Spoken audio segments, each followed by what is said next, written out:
You have been learning, you have been watching videos, taking courses, and doing everything right to get yourself into the remote workspace. But in the middle of all that, you still have doubts. You have so many questions. Questions like, do I actually have what it takes? Is what I have enough?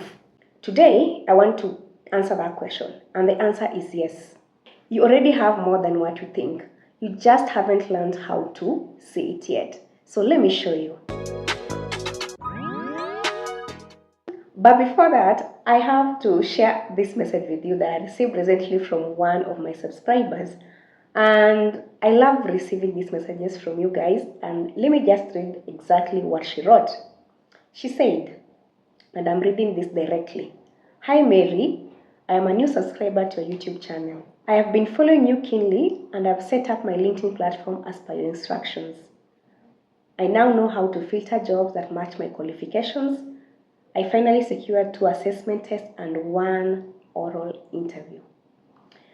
Okay, first, if you're watching this, congratulations to you.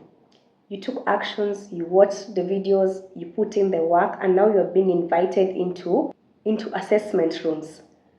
This is not luck. This is what happens when you take moves and you put in the work. She also went ahead and asked me how to pass those assessments. I'll be coming back with a video specifically on how to handle these assessments, so subscribe and stay tuned.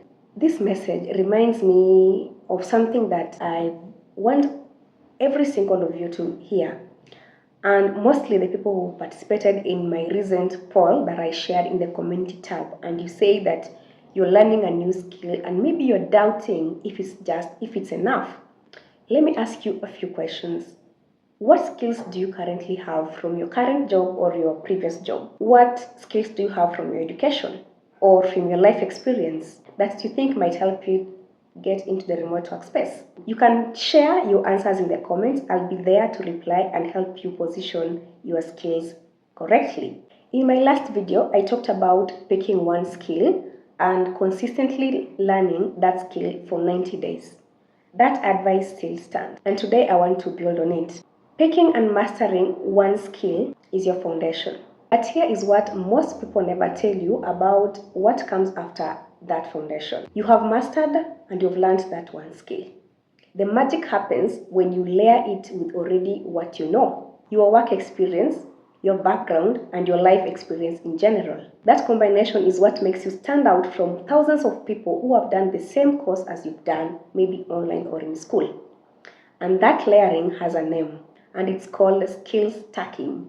And today I'm going to show you how to do that. Skill stacking is the layering of 2 or 3 skills that creates a combination that the market finds rare and highly valuable. Let me give you an example. If you can write, that's a skill. Most people know how to write. If you understand how businesses generate leads, that's another skill. Okay, most people understand basic marketing. But when you combine those 2 skills, you can become, let's say, a UX writer for fintech. You become someone who can write clear copy or guides for investors to guide them through complex financial products. That is unique, it is rare, and it can easily get you high-paying remote jobs. You didn't just become extraordinarily good at one thing, you became uniquely valuable by combining 2 things intelligently. In my remote work guidebook, I call this value zone. And I want to take you through a very small exercise right now. So take out your writing pad, either your phone, your book, and a pen. And I want you to answer these 3 simple questions. Question number 1. What are you naturally curious about? Not what you studied, what genuinely interests you. Question 2. What do people come to you for help with?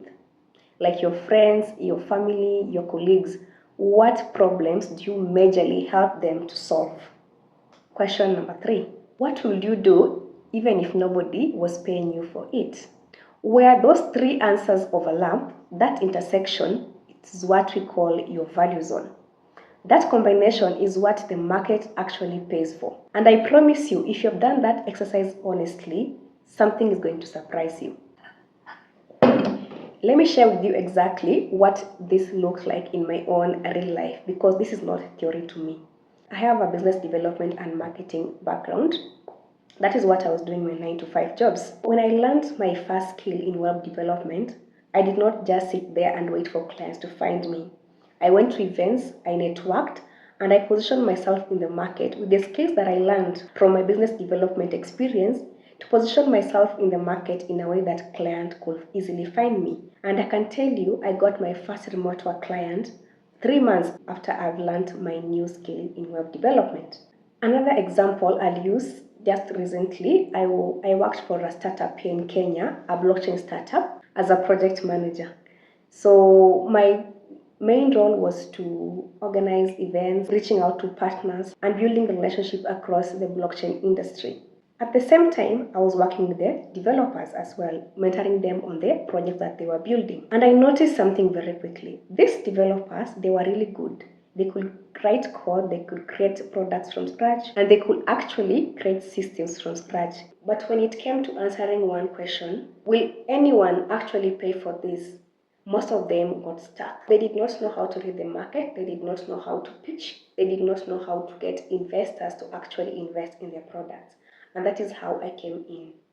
Because of my years of experience in business development, I knew how to read the market. I knew how to assess if something is viable, whether people would pay for it, and whether it was unique and actually solving a real world problem. So this is what happened. I became the person in the room who could actually speak both languages. I have technical background and I also have business development background. I could sit with the developer and understand the technical part, and I'd walk into the boardroom and understand the business part. So that combination, the technical part and the business development part, made me to stand out in a way that a pure developer could not simply be. My existing skills did not disappear when I changed careers. They became my competitive advantage. I was not the best developer in that room, not even close, but I was the most valuable person in that room because I had layered something onto my technical skill and that made me stand out. That is skill stacking. And the beautiful thing is you already have the ingredients, you just need to know how to combine them. Let me share with you more examples so that you can understand. If you are a nurse or in healthcare and you're curious about tech, you can actually look into health tech, medical virtual assistant or digital health. Your clinical knowledge with basic tech skill is a combination that the remote health desperately needs right now. I have a subscriber that once shared it some times back. She did an 8-week online nursing program and she got a job immediately after finishing that course. I had shared that testimonial on one of my videos. You can just go back and check. I'll also share that testimonial on my community tab and you can go have a look at it. Another example, if you're a teacher and you love content, you can look into instructional design, e-learning development, and curriculum writing for online platform. Your expertise combined with content skill is rare, is high in demand, and it's well paying. If you are in finance, procurement, or administration and you're curious about data, you can look at remote financial analysis, procurement consulting, or data reporting. Your industry knowledge plus basic data skills gets you hired over someone who only has data skills. You're not starting from zero, you're starting from experience, and experience, when you stacked well, is worth more than any single course that you'll ever take. Everything I've shared in this video, the value zone exercise, the skill stacking framework, and the guide on how to combine your skills, all of it is in my remote work guidebook. I'm going to leave a link to that guidebook in the description. You can check it out later. So, this week I want you to do the value zone exercise. Take around 10 to 20 minutes. Be honest with yourself and answer all the 3 questions. Feel free to share the answers in the comments. I'll be there to respond to each and every one of them and I'll guide you where necessary. If this video helped you, share it with someone who is currently job searching and they're feeling that they do not have enough because they probably have more than what they think. Subscribe so that you do not miss on what is coming next on this channel. There's a lot more coming and I do not want you to miss any of it. Keep going. Your value zone is closer than you think. I'll see you in the next one. Goodbye.